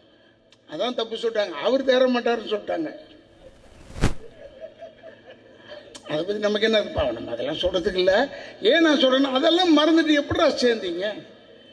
ராமதாஸ் சுத்திக்கு உள்ள தைரியம் இருந்தால் அந்த அம்மா என்னை உள்ள தூக்கி வைக்கணும்னா உள்ள தூக்கி வச்சாச்சுரா. மோடி ஐயா இன்னைக்கு சொல்கிறாரு எங்கள் அந்த மீட்டிங்கில், ஆங்கிலத்தில் சொல்கிறார், ஆங்கிலத்திலுமா ஹிந்திலேயே என்ன அளவுலேயே சொல்கிறாரு. அவர் சொல்கிறார், அது பக்கத்தில் அந்த மொழிபெயர்ப்பாளன் இந்த ராஜா அவன் ஒருத்தன் இப்படி சொல்கிறார், டிஎம்கே உங்களுக்கு தெரியணும், உங்களை கவுத்த கட்சி தான் காங்கிரஸ், அது கூட கூட்டணியான்னு கேட்குறாரு. இப்போ நான் கேட்குறேன், ஏடிஎம்கே யார் தெரியுமா? அந்த அம்மா ஒரு சீட்டில் கவுத்ததான் வாஜ்பாய், பிஜேபி ஆட்சி. நீ ஏன்டா கூட்டணி இருக்க? ஏடா உங்களுக்கு தித்திக்கலாம், எங்களுக்கு தித்திக்க கூடாதா? என்னடா கதை விடுறீங்க? ஏடா சத்தியசீலங்க மாதிரி பேசுகிறேன். பாருங்க, உங்களுக்கு இப்போவே சொல்கிறேன் நான். இந்த பொள்ளாச்சியில் பாவம் ஏகப்பட்ட பொம்பளைங்களை கற்றுருக்கான், அதை மறைக்கிறதுக்கு முயற்சி பண்ணுறாங்க. காவல்துறை ஆப்ட்ரோசரோட சுற்றிக்கிட்டு இருந்த காவல்துறை, ஆப்ட்ரோசர் தான் அவங்க போட்டுட்டு இருந்தாங்க காவல்துறை. இந்த ஐயம்பேட்டையில் 2 பயலுங்க இந்த பீட்டில் நின்று பிபின்னு ஊதிக்கிட்டு இருந்தான். நம்ம ஒரு போலீஸ்கார சகோதரன், அண்ணே உட்காரு, அண்ணே சகோதரா உட்காரு, கொஞ்ச நேரம் உட்காரு, ஒன்றும் ஆயிடாது விடு, எதுக்கு நீ போய் வீட்டில் போய் பாப்புலேஷன் அதிகப்படுத்தாத, உட்கார். அப்படி நீ எலெக்ஷன் வரதுக்குள்ளே ஒரு ஓட்டை கொண்டாந்துருவேன். அண்ணா இவருக்கு ஓட்டு வேணும்னா எங்கேயாவது போவார் மாவட்டம். நான் உனக்கு சொன்னேனே, நான் ரொம்ப மோசமானப்ப, நீ நம்மால் தான், நீ உட்காருக்கண்ணே. இந்த மாதிரி ஆளெல்லாம் உங்களெல்லாம் வந்து இந்த தேர்தல் பணிக்குழுன்னு போட்டாங்கன்னா 1 மணி நேரம் உட்காருவீங்க, உள்ள இடுப்பு வலிக்கும், ஏந்திரிப்ப மாற்றி குத்திட்டு போயிடுவான் அவன். காலையில் பொண்ணு சாயந்தரம் வரைக்கும் உட்காரு, அது உன் மேலே. கத்தி பேசுறது ஏன் வேலை? ஒவ்வொருத்தருக்கும் ஒவ்வொரு வேலை பிரித்து கொடுத்துருக்காங்க. நீ உட்காராம உன்னை நம்பி தானே நான் வரேன். உனக்கு ஏதோ ஒரு அர்ஜென்ட்டாக வந்துருச்சுன்னு போகிற, நானும் பேசிக்கிட்டே இருக்கும்போது எனக்கு அர்ஜென்ட்டாக வந்துருச்சுன்னு போனால் நீ ஒத்துக்குவியா? யாராங்க கூப்பிட்டு வந்தா அவனு கேட்க மாட்டேன். நீ என்ன அதுதான் உன்னை திருப்பி கேட்குறேன். உட்கார சேர் போட்டு மீட்டிங் நடத்துகிறான், குண்டி வலிக்குதா அவனுக்கு? திராவிடம்லாம் எப்படி வளர்ந்து கேளு, அவங்க அப்பாவை கேளு. மாவட்டம் இருக்கார், அவங்க அப்பா எல்லாம் நீ கேட்டிருக்கணும். தரையில் உட்காந்து சும்மா துண்டில் கலெக்ஷன் பண்ணி நடந்ததுடா திராவிடம். இப்போல்லாம் சேர் போட்டு இவ்வளோ லைட்டை போட்டு 10க்கு இவ்வளோ கேமராவை போட்டு நாளைக்கு இந்த செய்தி வந்துடும். இப்போவே பேசிக்கிட்டு இருக்கும், நார்வேல கேட்குது. அந்த அளவுக்கு வளர்ச்சி வந்ததுனால 10 நிமிஷத்துக்கு மேலே உனக்கு உட்கார முடியலையே. நீலாம் ஏன்ச்சா என்ன ஆகிடும்னா, நம்ம ஆளுங்க குறைஞ்சிட்டிங்கன்னா யார்கிட்ட சொல்கிறது நான் விஷயத்த? நான் சொல்கிற விஷயத்தை நீ போய் ஊர் பூரா சொல்ல வேணாம், ஓட்டு வாங்க வேணாம். அதுக்காக சொல்கிறேன். எனக்கு ஒன்றும் கவலை இல்லை, நீ இருந்தாலும் சரி இல்லைனாலும் சரி. இருந்தாலும் எதுக்கு சொல்கிறேன்னா, வீட்டுக்குள்ளே போய் வசதியாக படுக்கணும்னா நீ மொத்தமாக கேட்டுட்டு போ. நிறைய கதை இருக்கு என்கிட்ட. நீ பாட்டு பாதியில் போடுன்னு வச்சுக்க, வீட்டில் கேட்பாங்க, என்ன அவன்கிட்ட கேட்கலையா ராதா ரயில் மீட்டிங்? இல்லைம்மா போய் வெளியே போய் படுன்னு சொல்லிடும். நீ போய் கதவை தட்டும் போது ராதா ரவி முழுசாக பேசிட்டு போயிட்டாருமா, கதை சொன்னார் பாருன்னு என் கதையை ஒன்று விட்டேன்டான். இல்லை இல்லை உள்ளே வந்து படுத்துக்க, சாப்பிட்டுக்க, படுத்துக்க. அதுக்காக சொல்கிறேன், நீ நல்லதுக்காக சொல்கிறேன். என்ன உங்களுக்கு என்ன ஒரு என்ன ராக்கெட் விடுற ஒரு பிரச்சனையா? ஒரு மாதம் உட்கார். எனக்கு சினிமா இந்த மாதிரி இப்போ முடிச்சுட்டு மாவட்டத்திட்ட சொன்னேன், 9:30 மணிக்கு நீங்கள் முடிக்கணும்னு சொன்னார். ரொம்ப சந்தோஷங்க. முடிக்கிறேன்னா என்னன்னு எனக்கு தெரியாது, ஆனால் நான் சொன்னேன் ரொம்ப சந்தோஷங்க. ஏன்னா நீ வேணால் வந்து பார், 11 மணிக்கு ஏர்போர்ட்டுக்கு எதிர்க்க இருக்கிற பின்னிஸில் ஷூட்டிங் நடந்துட்டு இருக்கு. போய் உட்காடுறாங்க. போய் அவங்ககிட்ட நான் கூலிக்காரன், இங்கே வந்தால் கட்சியை பற்றி பேச வந்தவன். அதுக்காக சொல்கிறேன். அதெல்லாம் விட்டுட்டு ஓடி வந்து நிற்கிறோம் இங்கே. என்ன போய் 2 கோடி ரூபாயில் வியாபாரமாக பண்ண போகிற? ஒரு மாதம் என்கிட்ட இருக்குது, வண்டியிலே நல்லா வச்சுருக்கேன். எனக்கு ஒன்றுமே இல்லை, நான் வசதியாக இருக்கேன். நான் கத்துறது பூரா எனக்கு நீ ஓட்டு போட்டாலும் சரி போடலனாலும் சரி நான் வசதியாக இருப்பேன். சினிமா ஜனங்களை ஏமாற்றிக்கிட்டே இருப்பேன். அங்கே பொம்பளை கெடுக்கிற மாதிரி கெடுப்பேன், நீ கத்திக்கிற மாதிரி கத்திக்கிட்டே தான் இருப்பேன். எனக்கு ஒன்றும் இல்லை, உன்னை ஏமாத்திருக்கேன். இதை பார்த்து ஏமாறாதன்னு சொல்கிறதுக்காக சொல்கிறேன். அதுக்காக சொல்கிறேன். அரசியல் கரைச்சி குடிச்ச குடும்பம்டா கலைஞர் குடும்பம். அவர் முதலமைச்சராக வந்தால் கரெக்டாக இருக்கும். அவர் நம்ம தளபதியார் வந்தார்னா அவருக்கு தெரியும் எது எது என்ன. ஏன்னா லோக்கல் அட்மினிஸ்ட்ரேஷன் மினிஸ்டராக இருந்திருக்காரு, மேயராக இருந்திருக்காரு, எல்லா பதவியிலும் இருந்திருக்காரா. அவர் கலைஞர் மகன் ஒன்று பிறந்தவொன்னே தலைவராக வரல, 50 வருஷம் அடிபட்டு வந்தபடி தான். அன்னைக்கு அவர் பேசும்போது பார்த்தா கன்றாவே போச்சு. கலைஞர் டிவியில் இந்த மிசாலை உள்ளே வச்சு எப்படி கொடுமை பண்ணாங்கன்னு சொல்லும் போது நமக்கே அப்படியே கவலையாக இருந்ததுடா. எதுக்குடா அவ்வளோ வசதியாக இருக்கிறவன் நீ ஏன் வருத்தப்படணும்? ஜாலியாக இது. ஆனாப்பட்ட டீ கடையிலேருந்து வந்தவங்களாம் எவ்வளோ வசதியாக இருக்காங்க. இல்லை இல்லை நான் யாரை சொல்கிறேன்னு நினைக்கிறேன். ஒரு 2 இருக்கியா? யாரை சொல்கிற அதை சொல்லு. ஏன்னா இல்லை இல்லை ஸ்டேட்டில் ஒன்று இருக்குது, சென்ட்ரலில் ஒன்று இருக்குது. அதுக்காக சொல்கிறேன். போய் பாரு, யார் போனாலும் அப்பாயின்மெண்ட் கொடுக்க மாட்டேறாரு முதலமைச்சர். இது பிரதம மந்திரி. ஆனால் ஓபிஎஸ்னு போனால் உடனே கொடுக்குறாரு. ஏன்? ஒரே ஜாதிகாரங்க உட்காந்து அவங்க வேறு ஒன்றும் பேச போகிறதில்ல. டாக்டர் பிரச்சனையை பற்றி கவலையே இல்லை. காவேரி தண்ணி தமிழ்நாட்டுக்கு வந்தால் என்ன, வரலன்னா என்ன? நீ கார்பன் அந்த திட்டத்தை கொண்டாந்தா என்ன, கொண்டாடலன்னா என்ன? ஸ்டெர்லைட்டில் செத்தா என்ன, சாவலன்னா என்ன? அந்த புயலில் வந்து கடலூரில் செத்தா என்ன, உயிரோட இருந்தால் என்ன? அதை பற்றிலாம் இல்லை. அவங்க 2 பேரும் உட்காந்துக்கிட்டு அப்புறம் உங்கள் ஊரில் எப்படி எடை கட்டி விற்பீங்களா இல்லை எடை கட்டாமல் கொடுப்பீங்களா? நாங்கள்லாம் வந்து 4 ஆற்றுக்கு தூள் மாற்றுவோம், நீங்கள் எப்படி தூள் மாற்றுவீங்க உங்கள் ஊரில்? இதை பற்றி தானடா பேசியிருப்பீங்க. என்ன நாட்டு பிரச்சனை உங்களுக்கு? அதுக்காக சொல்கிறேன், நீங்கள் தயவுசெய்து சொல்லுங்கள், பாதங்களை தொட்டு கேட்டுக்கிறேன். இது ஒரு நல்ல வாய்ப்பு. இது ஏன்னா 5 வருஷத்துக்கு ஒரு வாட்டி மாறி தானே ஆகணும், வந்து தானே ஆகணும் தேர்தல். இது உங்களுக்கு கொடுத்த வாய்ப்பு. படித்தவன் படிக்காதவன் விவசாயி யாராக இருந்தாலும் சரி, வியாபாரியிலேருந்து சொல்கிறேன், எல்லாரும் ஒரே தம்மா நின்று உதயசூரியனில் போடு. 40க்கு 40 நம்ம தான். நான் கூட முதல்ல சொல்லிக்கிட்டு இருந்தேன், 40 எப்படி ஒரு 35 வந்துருமா சொன்னேன். ஏன் நம்ம 35 சொல்லணும்? அதால் நாடு நமது, நம்ம ஊர்ரா இது, நம்ம மொழி தெரிஞ்சவன் தானே இங்கே உட்காந்துருக்கேன். இல்லை, நம்ம தாண்டா 40க்கு 40ன்னு சொல்ல கற்றுக்கிட்டேன். ஏன் நான் சொல்கிறேன்? விளையாட்டுக்கு இல்லை. இப்போ தமிழ் செய்யுமா சொல்லுது, அந்த சகோதரி சொல்கிறாங்க, ஏன் இந்தியை கொண்டாந்தா என்ன? நான் இப்போ கூட சொல்கிறேன், வேணாம், நான் இந்தியை கொண்டா ஏதாவது செய். ஆனால் நீ தேர்தலில் ஹிந்தியில் பேசி தான் ஓட்டு கேட்கணும். இந்த தொகுதியிலெல்லாம் நீ ஹிந்தி தான் பேசணும், நீ தமிழில் பேசவே கூடாது. நீ ஹிந்தியில் பேசி எது புரிஞ்சுதோ அதை புரிஞ்சவனுக்கு ஓட்டு போடுவான், வாங்கிட்டு போ. ஏற்கனவே நீ 1200 டெபிசிட்டில் இருக்க, கீழே போயிட்ட. வேணான்னு சொல்கிறவனுக்கும் உனக்கு சம்மந்தமே இல்லை. நோட்டால் குத்துறவனே அதிகமாக குத்திருக்கான் உன்னை விட. தேசிய கட்சி பேர் உடனே நீ செஞ்சிய, அது செஞ்சுதே. முதல்ல ஒன்றுத்தோட அப்புறம் என்கிட்ட வா. நான் சொன்னேன், எதுக்கு சொல்கிறேன்னா, தயவுசெய்து நீங்கள் நினச்சிங்கன்னா உங்கள் கையில் தான் இருக்குது. என்ன ஒன்றுனா ஓட்டு போடும் போது பிங் அமுத்துறோம்னா லைட் எரிதா பாரு, நம்மதில் விட்டுட்டு வந்த அது வேற எங்கேயோ எரியுதுன்னு சொல்லலாம். நடந்திருக்கு, நான் சொல்லலை. இந்த சப்பமுகக்காரன் மணிப்பூர், ஜெய்ப்பூர், நேபாள் அங்கங்கேருந்து வந்தவனை பிடி வந்தான்னா அது ஒன்று. ரெண்டாவது, இதுக்காக ஒன்றுமில்லை. இப்போ கூட வரும்போது சொன்னாங்க, பார்த்து பேசுங்க, ஏன்னா எது பேசுனாலும் கைது பண்ணுவேன்னு சொல்லிட்டாங்க. அட போட இங்கே இருக்கிறது போல் பொருள் பெட்டராக இருக்குடா. உண்மையில சொல்கிறேன், இங்கே பார்க்கறதுக்கு கச்ச கச்ச கச்ச கச்ச கச்ச அட்மினிஸ்ட்ரேஷனே இல்லைடா. அந்த நாட்டில் அட்மினிஸ்ட்ரேஷன் இல்லைடா. போலீஸ் சொல்கிறாரு, ஒருத்தர் காவலுக்கு நிற்கிறவர் சொல்கிறாரு, ரவி சார் கொஞ்சம் வண்டி எடுத்துங்க சார். ஏர்போர்ட்டில் முந்தானத்து ஹைதராபாத் போகும்போது ஏங்கன்னு கேட்டேன். எடப்பாடி வர்றாரு சார். ஏன் எடப்பாடி முதலமைச்சர்னு சொல்ல மாட்டியா? நான் கேட்டேன்.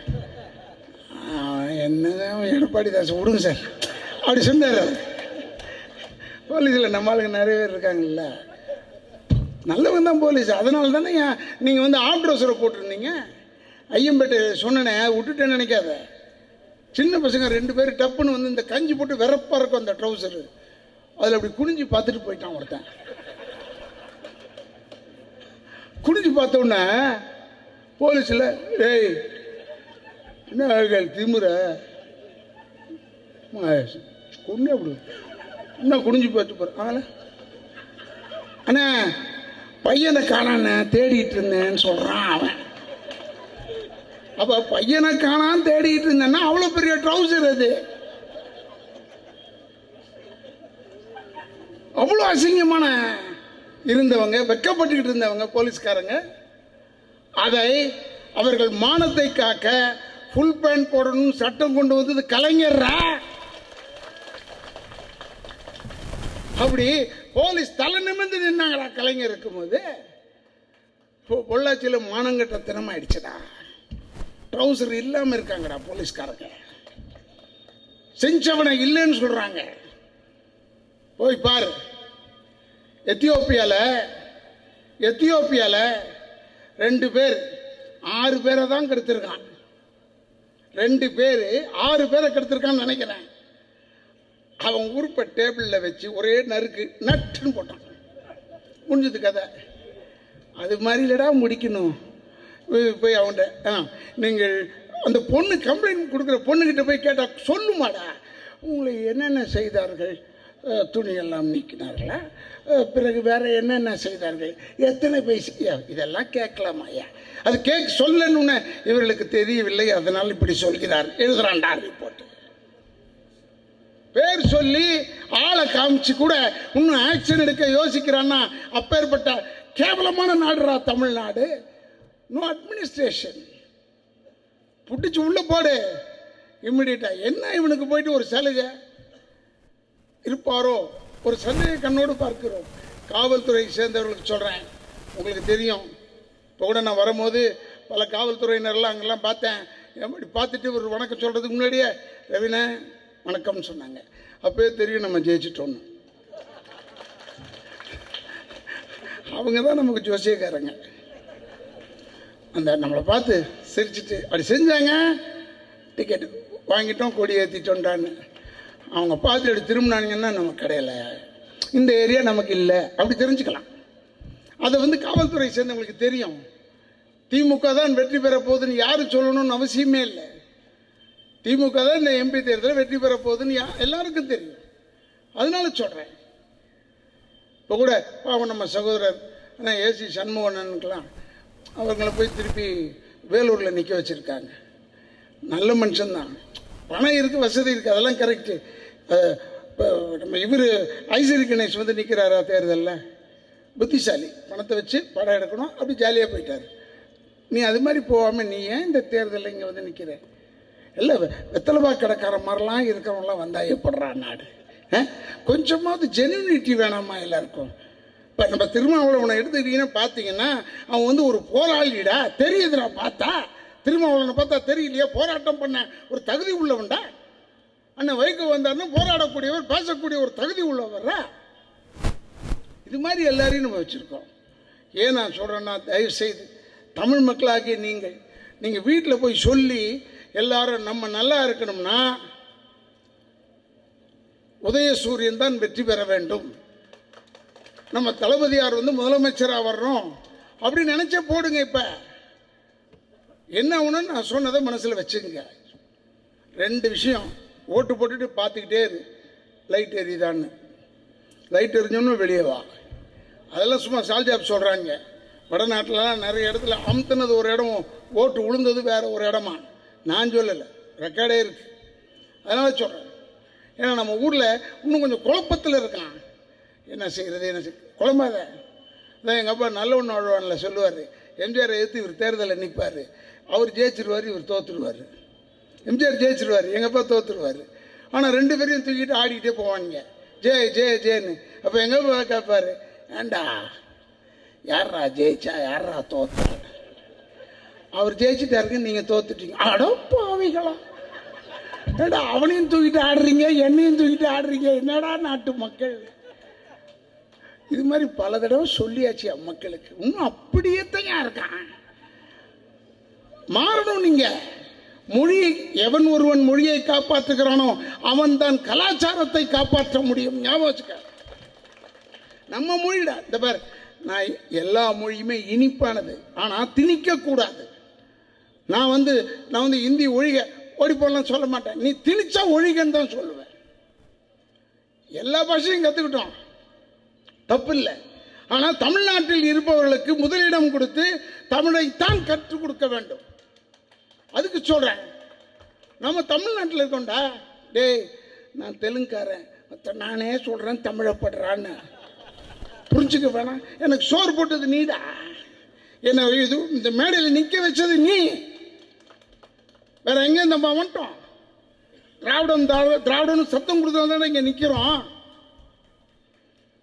பாதங்களை தொட்டு கேட்டுக்கிறேன். இல்லை ராதாரவி இப்படி பேசுகிறாரு என்னன்னு, அதெல்லாம் என்னை பற்றி நீ என்ன வேணாலும் தப்பாக பேசிக்க. என்னை பற்றி பேசாதவன் எவனாவது இருக்கானா? நேற்று முளைச்ச பொம்பளையெல்லாம் பேசுது என்ன, ராதாரவி அப்படி இப்படின்னு. ஏமா படத்தில் கொடுக்குற வேஷம் எனக்கு நான் என்ன செய்கிறது? மினிமம் 2 பொம்பளை கொடுக்குறான், அதுக்காக தான் கடைசியில் உதவாங்கிறேன்ல, அதோட விட்டுடு. அது இப்போ 65 ஆயிடுச்சு. இப்போ போய் வந்து இல்லை இந்த படிக்கட்டு ஏற முட்டி வலிக்குது. கொஞ்சம் நஞ்சமாக இருந்தாரு, எவ்வளோ ஓடுறது ஆடுறது அந்த வேலையெல்லாம் இருக்குல்ல, முட்டி தேஞ்சு போய் கிடக்குது. அதனால நீ இப்போ வந்து பழி போடுவதற்கு சொல்லக்கூடாது. ஏதோ மரியாதை எல்லாம் பேசுகிறாரு, அவர் என்ன பேசுகிறாரு, இவர் என்ன பேசுகிறாருன்னு. நம்ம சகோதரி இருக்காங்களே விஜயகாந்த், அவங்களுடைய மனைவி, அவங்க பிரேமலதா பேசும்போது நானே மிரண்டேன். நான் என்ன தனியாக நிற்போம் அப்படின்னு சொல்லிச்சு. அப்பா வீராங்கனைடா, தனியாக நிற்கிறேன்னு சொல்லுது, மொல்லமாக சரத்குமார்கிட்ட சொல்லி ஜாயின் பண்ணி விட்டுடலாம் அப்படின்னு நினச்சேன். ஏன்னா நம்ம இந்த ட்ரெயினில் ஏற முடியாது, இங்கே இடம் இல்லை, மெயின் பார்ட்டிங்களுக்கே இடம் இல்லை, சைடு பார்ட்டிங்களுக்கு எப்படி இடம் கொடுப்பாங்க? நான் உடனே சொன்னேன் அங்கே போய் சேர்த்துடலான்னு பார்த்தேன், போய் சேர்த்துக்கியான்னு. ஆனால் இந்த அம்மா சொன்னது அவ்வளோ வீரமாக இருந்தது. அப்போ தான் நான் ஒரு ஊரில் ஒரு ஃபங்க்ஷனில் ஒரு பெரிய ரவுடி ஒரு மேடையில் உட்காந்துக்கிட்டு, ஏய் உனக்கெல்லாம் சொல்கிறேன், எவனாவது எழுத்துக்கிட்டு பேசிகிட்டு இருந்தீங்க, ஏந்திரிச்சேன் தொலைச்சி போடுவோம் உங்களை. நான் ஏந்திச்சு வந்தேன்னா முடிஞ்சது கதை. நான் நம்பிட்டு இருந்தேன், ஒருவேளை ஏந்திரிச்சா முடிச்சுடுவார் போல. அப்புறம் சொன்னேன், ஆனாலும் ஏந்திரிக்க முடியாதுங்க, அதனால தாங்க அப்படி சொல்லிக்கிட்டு இருக்கான்னு. அந்த மாதிரி ஆயிடுச்சுடா அந்த அம்மா சகோதரி. நான் தனியாக அனுப்பேன், அடுத்த வாட்டி சொன்ன நம்ப மாட்டேமே, நான் தனியாக அனுப்பேன்னு சொன்னேன். அதனால சொல்கிறேன், நீங்கள் தயவுசெய்து 6 அறிவு நமக்கு. நம்ம என்ன பருத்தி கொட்டை புண்ணாக்கா சாப்பிட்றோம், நல்ல சோறு சாப்பிட்றோம். 6 அறிவு நமக்கு. நம்ம தமிழ் அழிக்கிறான். தமிழர்களுக்கு வேலை வாய்ப்பு தமிழ்நாட்டில் கிடையாது. ரயில்வேல போய் பாரு, இதெல்லாம் நான் சொல்லக்கூடாது, இதெல்லாம் உண்மையா பட்டுக்க. ரயில்வேல போய் பாரு, 99% ஹிந்தி தெரிஞ்சவன். அதில் ஒருத்தன் வடநாட்டுக்காரன் எக்ஸாம் எழுதுறான், தமிழ் எக்ஸாம். அவனுக்கு மார்க் எவ்வளோ சொல்லு? 100க்கு 100. தாயோலிடே, தமிழில் 100க்கு 100 வரவே வராதுடா. எங்கேயாவது ஒரு நொட்டம் இருக்குண்டா. அவனுக்கு 100க்கு 100. நம்ம தமிழ் ஆளுக்கு 20 மார்க்குடா. தெரிஞ்சுக்க. அதாவது இந்த தமிழ்நாட்டில் கேட்கும் போது சொல்லுவான், அவர் தமிழில் மார்க் வாங்கினார், அதனால தான் கொடுத்தோம் சீட்டுன்னு. அங்கே மட்டும் இல்லை, ரயில்வே மட்டும் இல்லை, எல்லா இடத்துலையும் வந்துட்டாங்கடா, எல்லா இடத்துலையும் வந்துட்டாங்க. தயவுசெய்து சொல்ல, கப்பல் துறையில் போய் பாரு, எல்லாம் வடநாட்டுக்காரன் தான், ஹிந்தி பேசுகிறான். இந்த மாதிரி எனக்கு ஒன்றும் இல்லை, எதிர்காலம் உன் கையில் இருக்குது. உன் பிள்ளைங்கக்கிட்ட தான் பார்க்கணும். படித்த பிள்ளைங்களுக்கு சொல்கிறேன், உன் பாதங்களை தொட்டு கேட்டுக்கிறேன், நீ முடியை எப்படி வேணாலும் வெட்டிக்க, அடையாளம் தெரியாமல் தாடியை வச்சுக்க, அதெல்லாம் எனக்கு கவலையே இல்லை. நீ போடுற ட்ரௌசரு அப்படியே கீழே இறங்குது, பைக் ஓட்டும் போது பின்னாடி பார்த்தா தெரியுது, அதெல்லாம் நான் கவலைப்படுறதில்லை. ஆனால் நான் என்ன சொல்கிறேன்னா, தயவுசெய்து நம்ம இனத்துக்கு, தமிழ் மக்களுக்கு வாக்களி. அப்போ அதுக்கு ஓட்டு போடணும்னா அது ஒரே ஆள் யாருன்னா நம்ம உதயசூரியன் சின்னம் தாண்டா. அவங்களோட யாரா இருக்கா தமிழ் கற்றுக்கிட்டவங்க? தமிழ் கற்றுக்கிட்டவங்க யார் இருக்கா? நம்மளை பற்றி சொல்கிறான், இப்பவும் சொல்கிறான், குடும்ப அரசியல் நடத்துகிறார். அவங்க அப்பா இப்படி செஞ்சார், இப்படி பண்ணுறாரு, இப்போ நம்ம தளபதி இப்படி பண்ணுறாருன்னு. ஏடா, நீ அன்புமணி ராமதாஸை கூப்பிட்டு வரியா? அது குடும்பம் இல்லையா? அவர் குடும்பம் உன் குடும்பம் இல்லையா? ஒன்று அதையாவது சொல்லி தொலை. இல்லை அவர் என் குடும்பம் இல்லைன்னு சொல்லு, அதையும் சொல்ல மாட்டேறிய. அப்போ நீங்கள் மட்டும் குடும்பம் சொல்லணும்னா நாங்கள் சொல்லக்கூடாதா? எதுக்கு சொல்கிறேன்னா, அது வாழையடி வாழையாக வந்துக்கிட்டே தான்டா இருப்போம். இந்த திராவிட இயக்கம் இருப்பது வாழை மரம் மர்ற, எவ்வளோ வெட்டினாலும் ஒரு கண்ணு வந்துக்கிட்டே இருக்கிறது அந்த இடத்துல. தெரிஞ்சுக்க. தயவுசெய்து சொல்கிறேன், பாதங்களை தொட்டு வணங்கி கேட்டுக்கிறேன். ஏன்னா நீங்கள் மற்ற கட்சியை பற்றிலாம் பயப்படாதீங்க. அவன் நிறைய பேர் இருப்பாங்க, கத்துவாங்க. அதெல்லாம் ஒரு திமுகவுக்கு அவங்க சவால் விட்டு ஜெயிக்க முடியாது, முடியவே முடியாது. அதெல்லாம் நம்மளும் எல்லாரையும் பார்த்துருக்கோம், எல்லா விதமாகவும் பார்த்துருக்கோம். அப்போ இவன் எப்படி கத்துனா, இவன் எப்படி டுகால் பாச்சா பண்ணால் நம்மளும் அதெல்லாம் பண்ணுவோம். நமக்கு தெரியாமல் இல்லை, அதெல்லாம் நம்ம பார்த்து பழகினவங்க தான். வேறு யாராவது புது ஆளுங்கிட்ட சொன்னால் தான் கரெக்டு. என்னென்னா எனக்கு வேதனை என்னென்னா, அந்த சகோதரர் விஜயகாந்த்லேருந்து எல்லாரையுமே போட்டு கசக்கிறத பார்க்கும்போது வருத்தமாக இருக்குது. அந்த அந்த சகோதரர் விஜயகாந்த் சிங்கம் மாறுறா, எங்களுடைய கும்பலில் சிங்கம் மாதிரி நிற்பான். இப்போ பாவையா தட்டி விட்டானுங்க, டக்குன்னு தட்டினா நிற்கிறாரு. என்னடா பொம்மை மாதிரி ஆக்கிட்டீங்களாடா, அதை நடிச்சு தான் வேதனை. இது என்னடா பழா போன கட்சி, இந்த அரசியல் பணம் தானே ஏதாவது கொடுத்துருப்பாங்க. என்ன ஒரு 4 சீட்டுக்கு ஒரு 100 கோடியோ 200 கோடியோ கொடுத்தாங்க. அந்த இளவு பணத்துக்காக வேண்டாம் அப்படி சாவடிக்கணும் ஒரு மனுஷனை அதுக்காக சாவடிக்கிறது? அதுக்காக அமெரிக்காலேருந்து கூப்பிட்டு வந்துட்டிய. நான் யாரையும் கூப்பிட்டு, யார் செஞ்சீங்களோ அந்த அவங்க குற்றம் தானே. இப்போ எப்படி அந்த அம்மாவை கொன்னாங்களோ அவங்க கொன்னவங்களும் குற்றவாளி தான். நான் நன்றியோடு சொல்கிறேன், 4 வருஷம் அந்த அம்மாவோட எம்எல்ஏவாக இருந்ததுனால நான் பேசாமல் இருக்கேன். இல்லை வாயை திறந்தேன்னா அசிங்கப்படுத்தி போடுவேன் நான் எல்லாரையும். ஏன் நான் சொல்கிறேன், வேதனையாக இருக்கிறதுனா. அந்த அம்மா நின்ன மௌனம். இப்போ ஹெலிகாப்டரில் நின்றுட்டு 2 பேரும் பேசிக்கிறாங்க. அண்ணா ஓபிஎஸ் இடப்படி களி, இந்த ஹெலிகாப்டர் கீழே தானே படுத்துருப்போம் நம்ம எல்லாம். என்ன ஆட்டம் காட்சி அந்த பொம்பளை. இல்லைங்க, வெள்ளம் இந்த பகுதியில் உள்ள அடங்க இருக்கீங்க, அதையா பார்க்க போகிறோம், சும்மா இருக்கியா, பார்த்ததான் எழுதிக்கியா சொல்லிட்டு இவங்க 2 பேரும், அப்போ அந்த அம்மா வரும்போது இவ்வளோ ஆகாயத்துலம்மா வருவாங்க கேட்குறாயா. அவங்க 2 பேரும் ரசிச்சுக்கிட்டு இருக்காங்கய்யா. அதுக்காக சொல்றேன், போய் பார். புயல்னு அடிச்ச உடனே முதல்ல போய் அங்க நின்று குறை கேட்டது நம்முடைய தளபதியார் மட்டும் தாண்டா. அவர் குறை கேட்டாரு, இன்னைக்கு கேட்டார், நாளைக்கு ஆட்சிக்கு வந்தோன்னே நிவர்த்தி செய்ய போறதும் அவர் தாண்டா.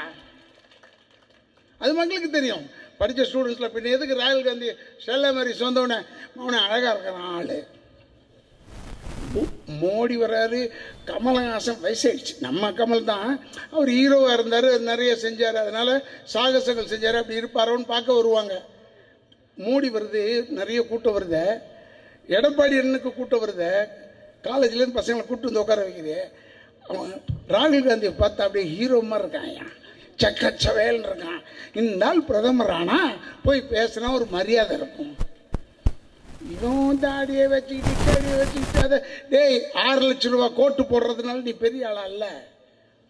மோடியை நான் பாராட்டுறது என்னன்னா, இந்தியாவுக்கு வந்தவுடனே டெல்லிக்கு வந்தோடனே முதல் வேலை மேப்பை விரிச்சு பார்த்து எந்தெந்த ஊர் பார்க்கல டக்குன்னு போயிட்டு வந்துடுவார். இது பார்த்துமா, இது பார்த்து அல்லது புள்ளி வச்சுக்கிட்டே வரான் அந்த ஆளு. அதுதான் கண்டாரே ஒழிய இந்த நாட்டுக்கு, இங்க இருக்கிற தமிழ்நாட்டுக்கு வராத மனிதன் இப்போ 3 தடவை வரத்துக்கு காரணம் என்ன? இன்னும் தேர்தல் நெருங்க நெருங்க இன்னொரு தடவை வர போறாரு, வர விட மாட்டார். ஏன்னா அவருக்கு தெரியும் இங்க வேவலை, அவருடைய பருப்பு இங்க வேவலைன்னு தெரியும், அவருக்கு மனசாட்சிக்கு தெரியும். அதனால சொல்றேன், தயவுசெய்து நம்ம சகோதரர்களுக்கும், என்னுடைய அண்ணனா இருந்தாலும் சரி, தம்பியா இருந்தாலும் சரி, சகோதரியா இருந்தாலும் சரி, எல்லாருக்குமே சொல்றேன், ஒரே ஒரு வார்த்தை சொல்றேன், படிச்சவன் வியாபாரி எல்லாருக்கும் சேர்த்து சொல்றேன். இந்த துரியோதனம் போர்ல பீமனை எதுக்க போறான், 2 பேரும் ரொம்ப பலசாலிங்க. அவனை ஜெயிக்கணும்னா அவங்க அம்மா காந்தாரி சொன்னா, நீ பீமனை ஜெயிக்கணும்னா குளிச்சுட்டு அப்படியே துணி இல்லாமல் என்கிட்ட வா, நில்லு, நான் என் கண்ணை அவுக்கிறேன். கண்ணை அவுத்து கண்ணில் பார்த்துட்டேன், உன்னை எங்கேயுமே உன்னை கொல்ல முடியாது, நான் அடித்து கொல்ல முடியாது. உடனே அவன் துரியோதனன் என்ன செஞ்சான், சரின்னு குளிச்சுட்டு மொட்டை குண்டியாக வந்தான். ஏந்திரிச்சு துணி இல்லை, ஒட்டு துணி இல்லை. அப்போ கிருஷ்ணன் எதிர்க்க வந்தான், டேய் என்ன இப்படி துணி இல்லாமல் போகிற? இல்லை எங்கள் அம்மா சொல்லிச்சு, கண்ணு கட்டியிருக்கான், துணி இல்லாமல் போய் நின்னோம்னா அப்படி அவுத்தோம்னா அப்படியே பலம் வந்துடுமா எனக்கு. டச்சி, நீ குழந்தையா இருந்தால் பரவாயில்ல, இப்போ பெருசாகிட்ட, உலக்கே ஆயிட்ட, இப்போ அப்படி போவாத. அப்படி என்ன செய்யலாம், வாழைத்தண்டில் அதை எடுத்து இடுப்பில் கட்டிக்க. வாழைத்தண்டு எடுத்து இடுப்பில் கட்டினான், கம்நாடிக்கு தெரிய வேணாம், வந்திருக்கிற கிருஷ்ணன் எதிர்பார்த்தி ஆள்னு தெரிய வேணாம், புரிய வேணாம். இந்த சுதீஷுக்கு புரியாம துறமுருகன்ட்ட போய் பேசலாமா, அவர் எதிர்பார்த்தி ஆள் தானே. அங்க போய் சீட்டு கேட்டா அவர் சொல்லாம என்ன செய்வாரு, சரி அதுக்கு அப்புறமா வரேன். ஆனா இப்படி சொன்ன உடனே, கிருஷ்ணன் சொன்ன உடனே இவன் துணியை கட்டிக்கிட்டு நேராக போய் நின்ன உடனே அந்த அம்மா கண்ணு அவுத்துச்சு, மேலேருந்து பார்த்துக்கிட்டே வந்தது. பார்த்தா இடுப்பில் அந்த வாழைத்தண்டு, இதை ஏன்டா கட்டிக்கிட்டு வந்தேன்? இல்லைம்மா கிருஷ்ணர் சொன்னான். அடப்பா, அவன் சொல்ல போய் கேட்கலாமா, போச்சடா, அங்கே ஒன்று அடித்தான்னா நீ செத்து போயிடுவாடான்னு. கரெக்டா அங்கே போய் சொல்லியாச்சு பீமங்கிட்ட. பீமன் வந்தான், துரியோதனனை கீழே போட்டான், கதையால் ஒரே அடி தொடையில உயிர் போயிடுச்சுறான், செத்து போயிட்டான். இதைத்தான் சொல்கிறேன், தயவு செய்து நமக்கு அன்னையாக இருக்கக்கூடிய, நம்முடைய தலைவராக இருக்கக்கூடிய தளபதியார் அவர்கள் நமக்கு ஒரு சகோதரனாக, தாயாக, அவர் சொல்றதை கேட்டு நீ தயவுசெய்து வேறு எவன் சொன்னதை கேட்டு வாழைத்தண்டை கட்டிடாத, செத்து போயிடுவ, மாத்தி போடாத. சொல்ல முடியாது, இன்னும் நெருக்கத்தில் என்னென்ன வேணாலும் செய்வாங்க. 6000 ரூபாய் திட்டத்தை எதுக்கு கொண்டு வந்தான்? 6000 ரூபாய் 2000 ரூபாய் 2000 ரூபாய்க்கு கொடுப்பானா? பிஜேபிக்காரங்க அறிவாளிடா, அவன் படிச்சவன். 2000 ரூபாய் 2000 ரூபாய் கொடுக்குறேன்னு சொன்னான்.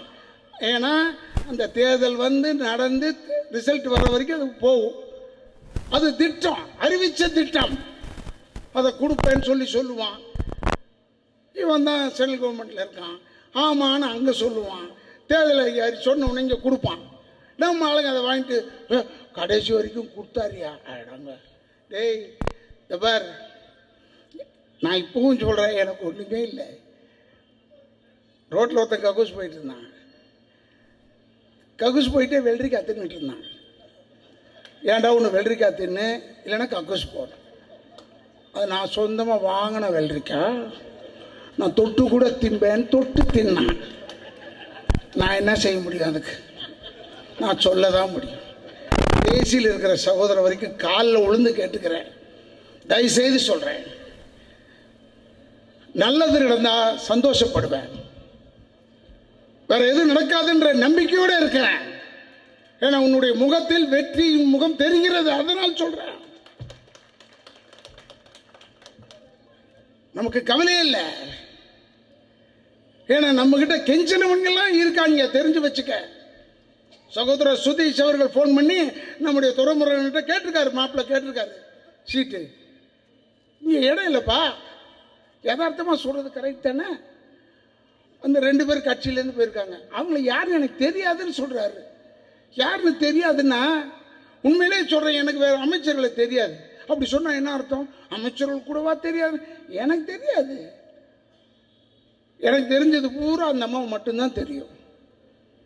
இப்போ இருக்கிறவனை தெரியாதுன்னு சொன்னா, அது மாதிரி அண்ணன் சொன்னார், யாரோ 2 பேர் வந்தாங்க தெரியும். அவர் வீட்டுக்கு, அவர் பொதுநலவாதி, எல்லாருக்கும் உதவி செய்யக்கூடியவர்.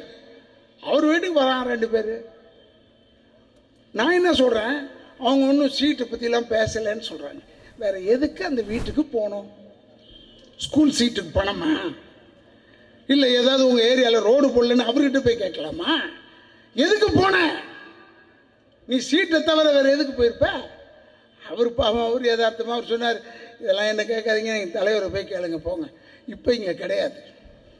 ஏன்னா தெரிஞ்சு வச்சுங்க, நமக்கு கிடைத்திருக்கும் தலைமை இளமையான தலைமை, இந்த இன்ஜினை ஓட்டக்கூடியவர்.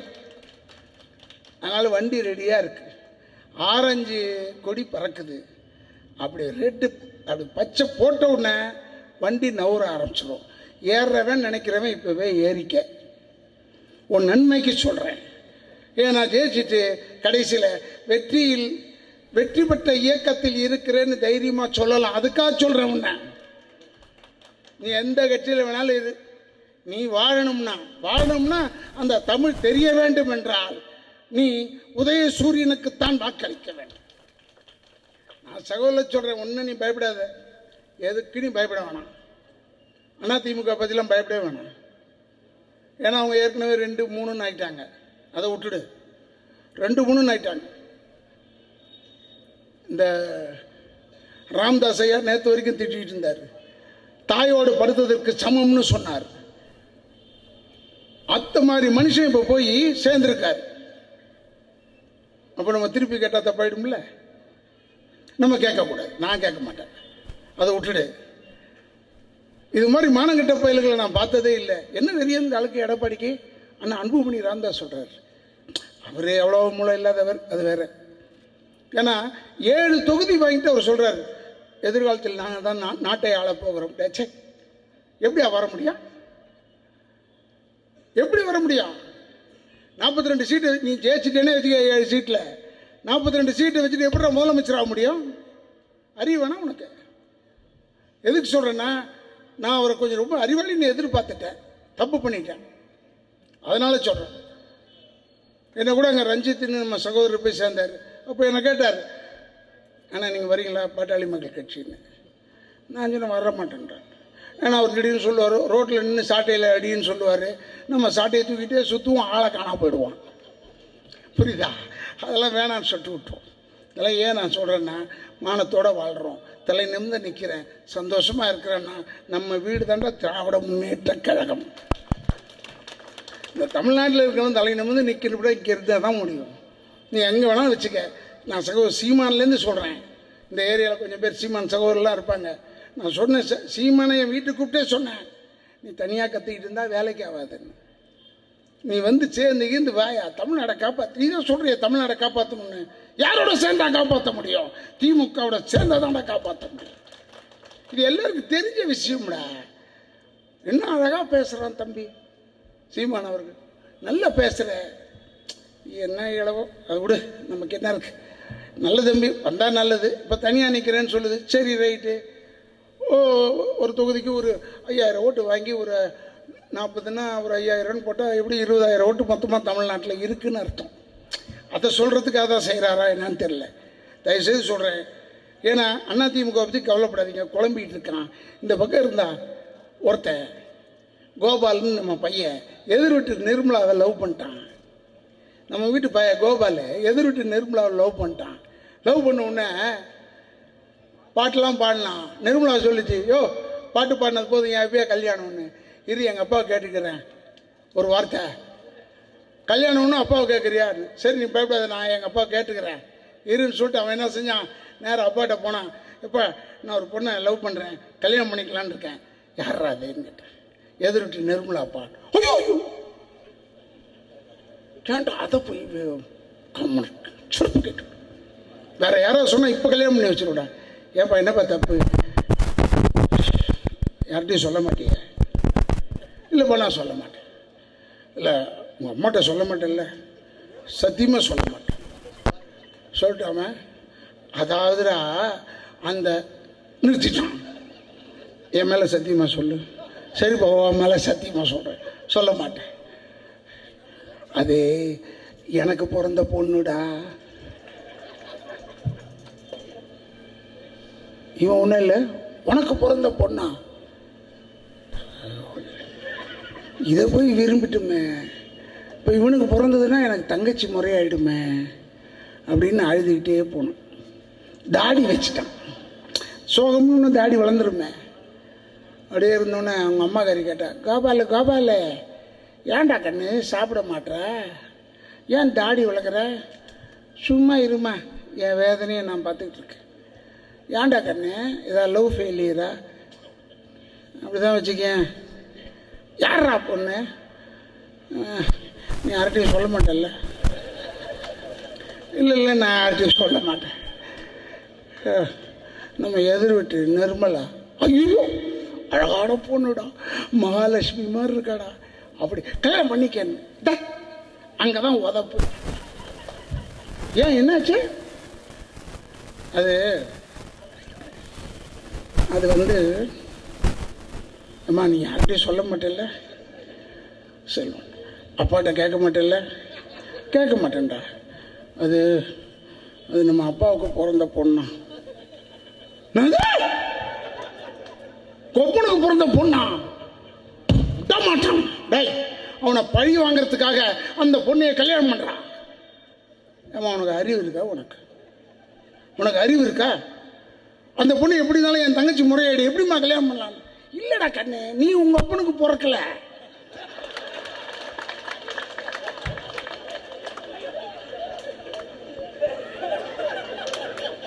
புரியுதா? நீ உங்க அப்பனுக்கு பிறக்கலடா, உனக்கு உறவு கிடையாது, நீ கல்யாணம் பண்ணிக்க. இவன் ஆடங்கம். இந்த வீட்டுக்குள்ளேயே இருக்கிறோம், நம்ம பிறக்கல, எதிர் வீட்டில் போய் நம்ம அப்பன் டேக்கா கொடுத்துட்டு வந்திருக்கான் பாடுறா. அப்படி இந்த மாதிரி இருக்கான் அதிமுக ஆளுங்க. இப்போ குழப்பத்தில் இருக்கான். யாருக்கு போடுறது? இந்த ராமதாஸ் எதிரி நினச்சம் வந்து சேர்ந்துட்டார், அவருக்கு போடுறதா? அவன் தொகுதியில் இருக்கிறவன் குழம்பி போய் கிடக்கிறான். தெல்ல தெளிவான நீரோடையாக இருப்பது நம்முடைய திராவிட முன்னேற்ற கழகம் கூட்டணி மட்டும்தான். ஏன்னா நமக்கு இருக்க ஒரே சின்ன அற்புதமான சின்னம்டா உதயசூரியன். காலகாலத்துக்கு சொல்லிக்கிட்டே இருப்போம் என்று சொல்லி அடுத்த முறை உங்களை வெற்றி விழாவிலோ அல்லது இந்த தேர்தல் கூட்டத்துக்கு மாவட்டம் கூப்பிட்டாலும் மீண்டும் வருவேன், உங்களை சந்திப்பு கூறி விடைபெறுகிறேன். இந்த தகவல் உங்களுக்கு பிடிச்சிருந்தா லைக் பண்ணுங்க, உங்க ஃப்ரெண்ட்ஸுக்கு ஷேர் பண்ணுங்க, மறக்காம எங்க சேனலுக்கு சப்ஸ்கிரைப் பண்ணுங்க.